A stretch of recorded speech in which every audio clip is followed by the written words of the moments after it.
Hey folks, Zach Osterman here, Iowa Insider, Indianapolis Star, Mike Niziolek, Bloomington Herald Times. We are live. This is Mind Your Manners Postgame Live. Ohio State 38, Indiana 15.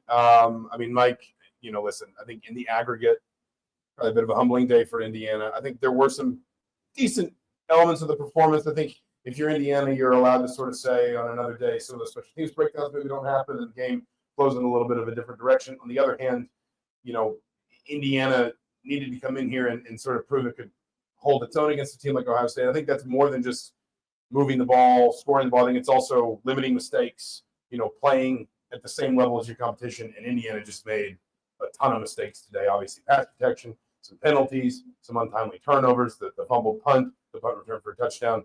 Indiana just kind of gave itself a lot more opportunities to lose this game than win. Yeah, I mean, Kurt Cignetti was interesting in the press conference. I thought he was sort of took it out, head on in terms of he's shown so much bluster and bravado, and obviously he was even talking before the game about people can stick their narrative up their what. And what do you think he meant? And after the game, he's like, "Look, Ohio State's a really, really good football team. Yeah. We got beat pretty badly, and broke down the game from there. So I thought that was we've never seen him handle loss here. Just kind of interested to see how he framed it, what his thoughts were, and pretty plainly spoken that Indiana did not perform up to their standards. And he wasn't breathing fire. He was just being pretty matter of fact. Yeah, and that now they, the bigger picture obviously is it matters with the playoff picture, but his focus, he said it's on Purdue and kind of just completing this run here and going 11-1 and finishing out this sort of. It's still a historic season in terms of success for Indiana. So I don't think you can lose focus on that. In terms of the game itself, to me, I know we can talk about the offense and the pass protection. Let's start with the offense. Well, I think we start with the special teams because I think that's fine. 14 points are on the board because of special teams. And how different does this game look? More than that, I think it's more than 14 points. The two decisive touchdowns in this game.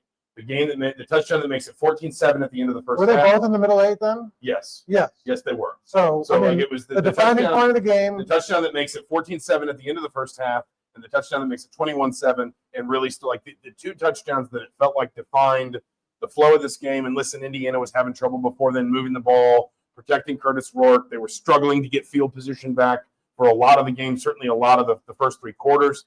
But a special teams unit that has been so clean. And so, so like we've said so many times, either they've been a positive for Indiana or you just haven't noticed they were there because they weren't asked to do anything and they didn't make any mistakes. Today made two absolutely critical mistakes that led directly to the two touchdowns that it felt like basically determined the course of this game. And, I think during the week we talked about in terms of Ohio State's top players, like putting their stamp on the game. And Caleb Downs, who's not been used in that situation all year. I mean, he's kind of gone back and forth. They've not been really explanation, but they're trying to give him the ball a little bit, but also not overuse him. This was only, I think he had one return in the first half. That was only his fourth return of the season. But then that's a guy that, number 1 or number 6 player in the country 2 years ago, number 1 guy in the transfer portal, put his stamp on the game, and that just sort of broke their back. I felt like that the energy left there. That was like whatever fight they had coming out of halftime, I felt like sort of left them. And Chris Cignetti said he was happy they scored late. They didn't, fold, but I just felt like emotionally that it just felt done at that. Yeah, I mean, it did. I will say, I have seen Indiana teams fold, and it looked. I'm not saying they fold. It looked for a moment like this team was going to. Yeah. It looked for a moment like this was going to be a name your score kind of day for Indiana, and I think Indiana at least deserves some credit for kind of continuing to fight when it was pretty clear that the game was beyond them. I think that's particularly true defensively. Indiana allows 316 yards of total offense. Obviously, it allows 31 points on defense. But again, one of those touchdowns is from I think Ohio State got it at the 4, or 7. Dave Refson from the Big Ten Network tweeted this out. Ohio State had one failed red zone trip all year. Today they had 2 in their first, 2 drives of this game. Kurt Cignetti pointed out if Indiana bottles up that run late from Trevion Henderson, they held them under 300 yards. And they would have held them under 300 yards of total offense. The defense gave this team a chance. It wasn't fantastic. There were still some breakdowns. They really struggled in coverage. It was the first time they pressured Will Howard some, but it wasn't like the Michigan game where, no sacks, but you felt like they were on top of Michigan's quarterback in every passing attempt. Like, they struggled to get that pressure to get home today, and that meant Will Howard was able to mix some things up. You know, Emeka Ibuka had 80 yards. Cardinal Tate had 68 yards. Jeremiah Smith had a couple nice catches. But, like, in general, I thought Indiana's defense gave it a chance to win this game. Or at very least, if things had been going differently offensively, be more competitive in this game. I think they gave him a chance to keep it to like a 10-point game. I'm not sure if they did enough to win it because, I mean, like, Will Howard wasn't tested all that much. I mean, he's 22 of 26 for 21 yards and 2 touchdowns. Ohio State clearly, like, had a good plan for keeping the game very simple. Yeah, and so they didn't ask him to do a lot. You know, and like you said, he didn't get a ton of pressure. There was that one stretch where they pressured him a little bit, but he kind of eluded it. You know, their biggest problem in the first quarter was the penalties. You know, most of their miscues were there.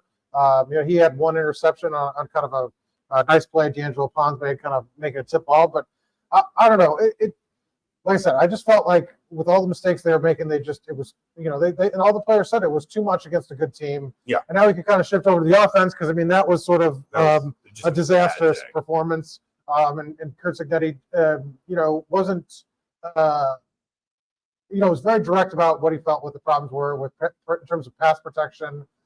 Said the noise was really an issue. That they had to go to a silent count for the first time all season. Curtis Rourke said that they'd never used it.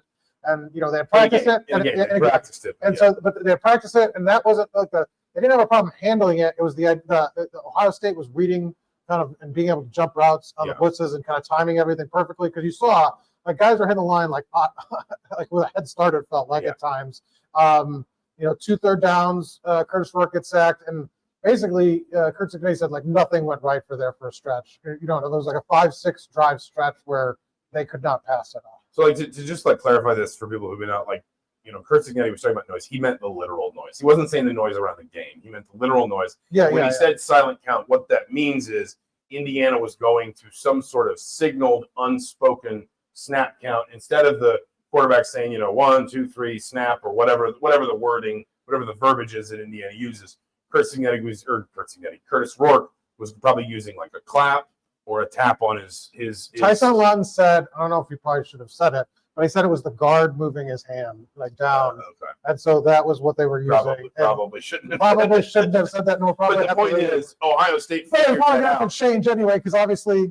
Yeah, right. Yeah, it's going to be on video. Ohio State was reading it, and you know, Lawton said they went back to the sidelines. We're telling the coaches.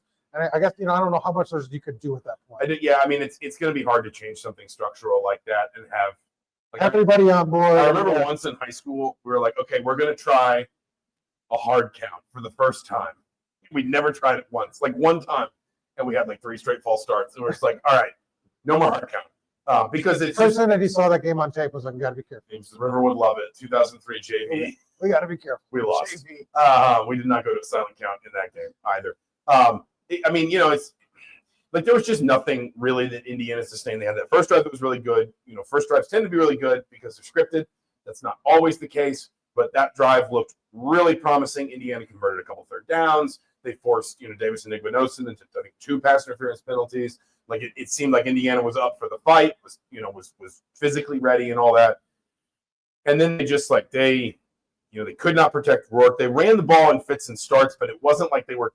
There was never a drive where it was like run the ball, first down, run the ball, first down. Like they never got into a rhythm. Well, it was kind of that second to last drive, and by that time it was like, well, what does it matter? You know? And they were fighting field position because of the sacks all day, and that meant again, you know, that gets into like Aiden Fisher talked about the complementary football. That like, well, now the defense, and he wasn't criticizing the offense. You're just saying, well, now the defense is backed up and there's more pressure on special teams to flip the field. And it just kind of didn't work for Indiana. I think the one big concern you have if you're Indiana is we came out of that Michigan game asking the question, was the way Indiana struggled against Michigan's front and Michigan's pressure. But I think it was different. Well, no, hold on. But more just kind of the idea like, when this line sees defenses that are a little more athletic, that are a little more multiple, can put different guys in different spots, can rotate a little bit more, do they, you know, was that a one-game thing where Michigan just spotted something, or was it something where when you play more talented defenses, you struggle more?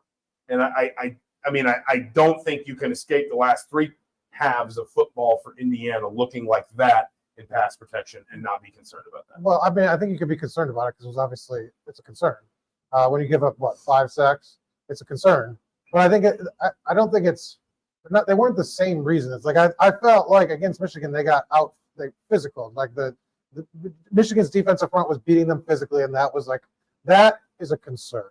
Like in and of itself, like anytime you get beat, just badly one-on-one matchups, things in the corner, edge rusher speed. Like I didn't think that was the issue. Like they got schemed. Like they were reading the count, they were jumping, and a lot of those sacks were like unblocked defenders. Mm-hmm. So it was like obviously they were scheming up the success. Like those are things like that not going to happen again. Obviously, you feel like with the coaching staff they have. I just think like, I didn't think it was their athleticism that was getting those wins today. Like, well, it was like the idea that when you have an unblocked guy off the blind side, what are you supposed to do? Okay, but I think it's more the idea that you have an unblocked guy off the blind side because he's just too fast for your left tackle, or No, they just weren't blocked. Like they were missing the guy. I understand that, and that's because he's too athletic and he's too quick. No, like unblocked, like not. I missed the block. Like they didn't. Cody Simon sack for the Curtis Rourke fumble. Carter Smith was trying to block it, and he couldn't. I didn't. Carter Smith could not. He went for him. Cody Simon had 2.5 sacks. He went for Simon, and he could not get there. I thought a couple of them were just the idea that like they didn't have a blocker there because they just missed it. I mean, we'll see. I'm sure there were some, but even then, we've talked about this with Indiana's defensive front. Sometimes that's because you have a pass rusher or like a down lineman that eats up attention the way we've seen C.J. West do, and that creates an open lane. I don't think after how good Indiana's pass pro had looked for so long this season that we can get to the point in the year where, for better or worse, these were the two most talented teams. We knew that Indiana was going to see in the regular season this year. In 3 out of the 4 halves, Indiana struggled badly in pass protection. I find it hard to believe that there are not some common themes there. Possibly, but I mean, also, when you ratchet up the competition, like you probably expect it not to go so smoothly. I mean, you win one of those games, you lose another one, and like I said, if you don't have those sort of special teams disaster, this game looks a lot different, and your offense probably looks a lot different. In terms of like at least I don't know a lot. I would give a little. Well, I mean, it just changes the complexion of the game, changes what you're trying to do. So it's hard to say, but I mean, that's if you're looking at for things going forward, what the main has to change, it is that, because I thought the defense held its own in both of these games. Obviously, Michigan, they did really well, but it's just they're going to have to work some things out. Obviously, the injury played a role with having to get Drew Evans going down and Taylor Stevens is in there. So Tyler Stevens is in there. So I mean, there's things to work out. Big picture about this game specifically. I mean, listen, I think it's actually sort of a sign of respect to Indiana that Ohio State really seemed to celebrate this. Like there was the clip of Will Howard on the sideline seeming to stamp out a cigarette and say, Google that expletive, shall we say. Did he say expletive? I believe. Which one did he use? It was 4 letters. And it's a synonym, or it's a way to describe something you do in the restaurant. And then there was they flashed up the graphic on Ohio Stadium that said Buckeyes win. Google that. And, I get that can get under fan skin, and it's designed to. But like, listen, that also means you had Ohio State's attention. Like that also means Ohio State took this game. They thought it was worth something beating Indiana today. And I'm not saying like that's not like a moral victory thing. It's more of a like, hey, on the one hand, this is a reminder of like the gap that still has to close if you want to be competing with these kinds of teams in the broader sense. But on the other hand, it also says these kinds of teams think you're that kind of team now. And I understand if you're ranked number 5 in the playoff ranking, like they're just going to take that seriously. But like there was that note it was kind of bizarre, but that note in the Ohio State game notes that said like, regardless of the historical record, this Indiana team is 0-0 all time against this Ohio State team, and this game will be decided on the field. Like Ohio State treated Indiana like Penn State, like Oregon. Indiana earned that. Indiana also earned the result it got today. And, kind of the next step here is bridging the gap between those two, if that makes sense. Yeah, and I mean, the discussion is just all going to be now in college football playoffs. And that's the other Chris Ignetti seems sort of annoyed by it all, I think. he doesn't feel like he should have to argue that a 10-1 team, is worthy of, when there's not very many one-loss teams left in the country, worthy of a playoff spot. Yeah, I think that was clear on his sort of answers today. Yeah. He was playful with it, but he was just like, "Are you kidding? Like, I'm not even going to answer that." And then I think it was Jake Trotter, maybe from ESPN, said, "So you think you should be in?" And Cignetti just looked at him and smiled. So I think you can take that the way it is. I think, listen, to talk about the big picture, Fred Hevelon says you guys like one another, right? Only on weekends. But I think big picture, Ole Miss lost today. I keep looking over here because you are. That's maybe why they're like, when you keep like looking away, people are just like, you have to talk. Penn State and Minnesota are in a game. I think probably about as expected. Minnesota's winning, but Penn State's driving here late in the first half. And if everything breaks Indiana's way, and like Penn State were to lose because Ole Miss did lose, like it's probably a moot point. Like they're going to get in just because like they're going to have. Yeah, I mean, obviously, all of this from the beginning has to assume they beat Purdue, and probably with at least some style. I don't know. They need to bury them by 50, but like they need to make Ryan Walters cry again. It can't be. Okay, we're going to leave that to one side. It can't be 21-17 at the start of the fourth quarter or something. Like it needs to be. There needs to be a gap there that says we're at the top of the Big Ten, they're at the bottom of the Big Ten, and that's not a problem. Just do what everybody else has done to Purdue this season, other than Michigan State. Yeah. I mean, Michigan State flirted with it last night. They probably should have lost anyway. Does this game convince the people that needed convincing? And that's not Paul Feinbaum. That's not Kirby Smart. That's not fans on Twitter. Kirby Smart's still searching for what their criteria is. Yeah. What are they looking for? Kirby's he's going to think that they held it against them. They were down 7-0 to UMass. It's like if you look at the box score, I mean, it's that's what I'm getting to. I think based on the way the committee has treated one-loss teams historically, and based on the way the committee you're big on the historical. You love saying that phrase. You love saying that so far this season. Yeah, I think the committee will have seen enough because I think to your point, the committee will say Indiana did not look good. Lots of teams don't look good in this stadium. We think Ohio State's really good. They've had Ohio State ahead of Texas. They've had Ohio State ahead of undefeated Indiana.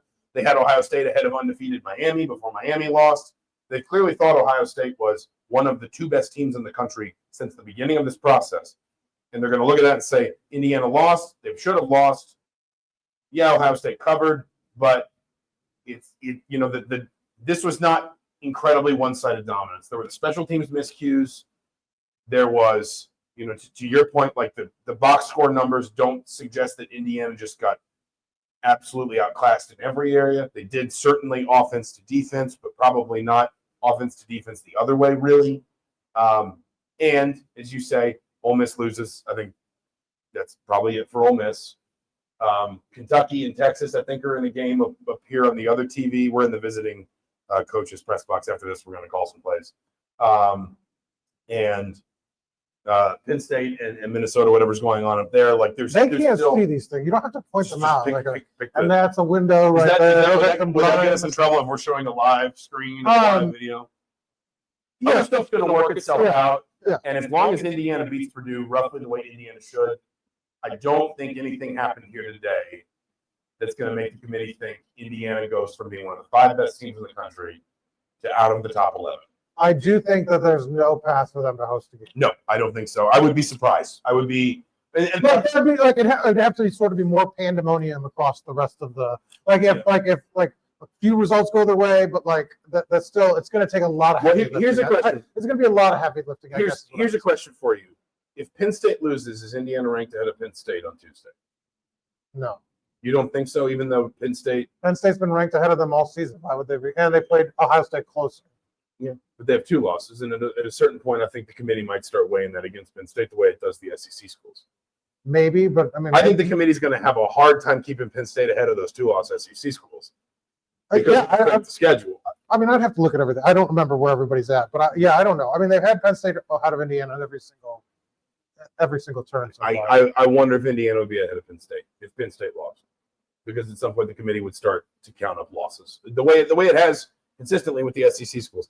Anyway, we'll obviously find out Tuesday. Well, we had a question. We had somebody mention this was a sort of Kurt Cignetti mentioned it. He said the game kind of turned at Doug when that 3rd and 1 called for a I guess, questionable false start. They had called it on James Bamba, who didn't move or did move late. It looked very much like the Ohio State defensive tackle came into the neutral zone, and then Bamba moved, and then Bray Lynch went over. Yes, and so they called the false start on Bamba. Yes, and Signetti pointed that out in his thing. He wasn't making. He's like, look, we might not have won, or what, you know. He just said like that's what the moment that they lost their. That was the pivot point in the game when it started going against him. And then that next 5 or 6 drives were just lost on the offense. Yeah. He did talk about that. It was a swinging doors moment. He was not happy with that call. No. And he did say on that punt return he thought there was some nicks in the back, which I think you had pointed out. I thought there might have been one. On replay, it looked maybe more like he got him on the side. I mean, it was for the fact that Ohio State got whistled for 8 penalties today. It's not like they were being soft on Ohio State. I thought it would have been a harsh call. When I saw the replay in real time, I thought maybe there was a block in the back. I thought it might have been a harsh call. I actually thought Anderson Kobe was getting held while the ball was still in the air, but that's one of those things that like it's kind of always happening on a punt return, and like it was more just like there was there was jersey out here, that kind of thing. I don't know. It would have felt ticky-tack. A couple other things. Any chance to get to the Big Ten championship? No. I believe there was like an incredibly narrow. It was path. like 12 things, right? Yeah, and I think one of them was that Rutgers had to beat Illinois and they lost. So all strength of schedule of the opponents of the teams for tiebreakers. Yeah, something like that. So, and obviously it would also have required Oregon to lose next week and fall. So now if Ohio State loses, there's more tiebreakers to see who gets it between them and Penn State if they're both one loss. Well, that's a good point. Okay, yes. Sorry, I was assuming an Ohio State win against Michigan. Yeah. If Penn State and Ohio State lose, then Indiana goes to the Big Ten title game, and Indiana beats. No, if Penn State wins and Ohio State loses, what happens? That I'm not sure about. Okay. I think I don't know. So there might be a chance. The path is narrow, but it requires a loss to Michigan next week. Yeah, it requires Ohio State to lose to Michigan, Obviously. which I think we can all agree is highly unlikely. But yes, Gabriel also said we're all rooting for Michigan next week. That is correct. Is there any way you can get on the same page on these shows? Well, but we like talking over each other because we're debating. We're having a yeah, discussion. no, We just talk and I listen and go, yep, that's a good point. Yeah, no, It'd be boring. Yeah. It'd be boring. Yeah. I agree with that. Benjamin Button.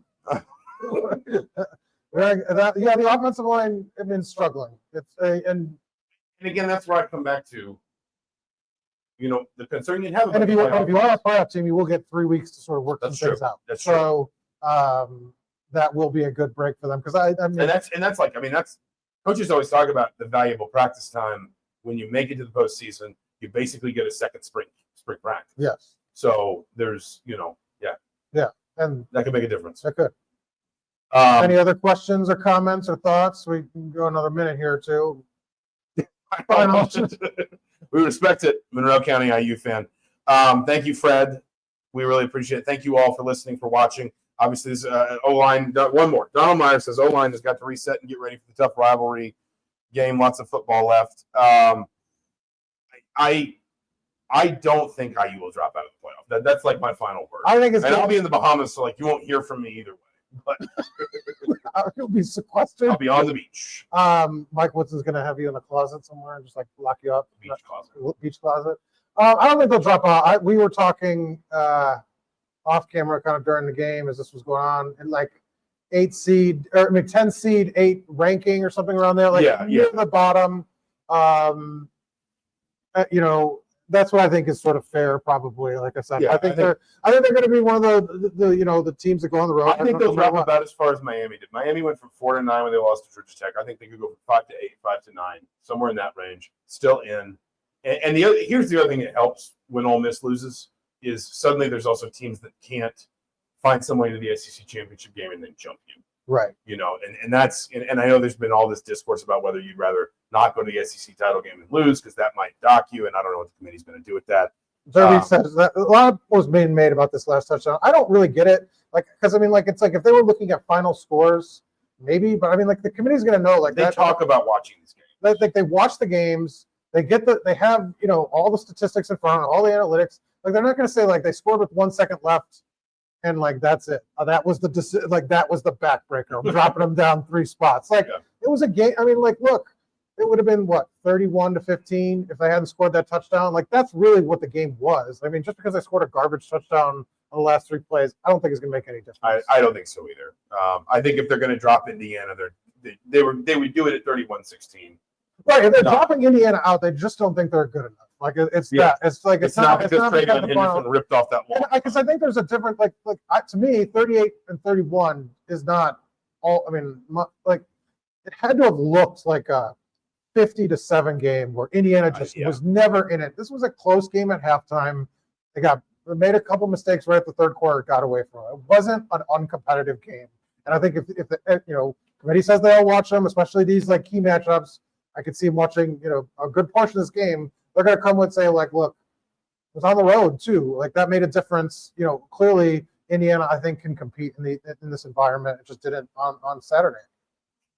We'll leave it there. He's Mike Niziolek. I'm Zach Osterman. Thank you all so much for watching, for listening. This will be up probably on your podcast feed Sunday morning if anybody wants to go back and hash through it, listen to us argue. So no podcasting, no remote podcasting. I'll probably do like some short post-game shows from the Bahamas. But no football. Well, Let's see what my internet situation's like. what the Comfort Inn suites. Don't tell them your location. We could get an angry Bahamas fan. Well, I didn't tell them where in the Bahamas. I might not even be on Nassau. I might be on Grand Bahama Island. I mean, you don't know. I might say hi to Zach in the Bahamas. I might be sailing into. You ever been to Atlantis? There's like a dock there with just the most enormous boats you've ever seen in your life. I have not been to it. So I could stay on a different island, charter a boat, just park at Atlantis, go and cover the game. Days in is worse. Take comfort. I mean, it's there aren't that many choices. So he's Mike Niziolek. I'm Zach Osterman. Thank you all so much for watching, for listening. This has been Mind Your Banners Postgame Live. Indiana 15, Ohio State 38. Hoosiers are 10-1, 7-1 in the Big Ten. Bucket game Saturday against Purdue. Talk to you soon.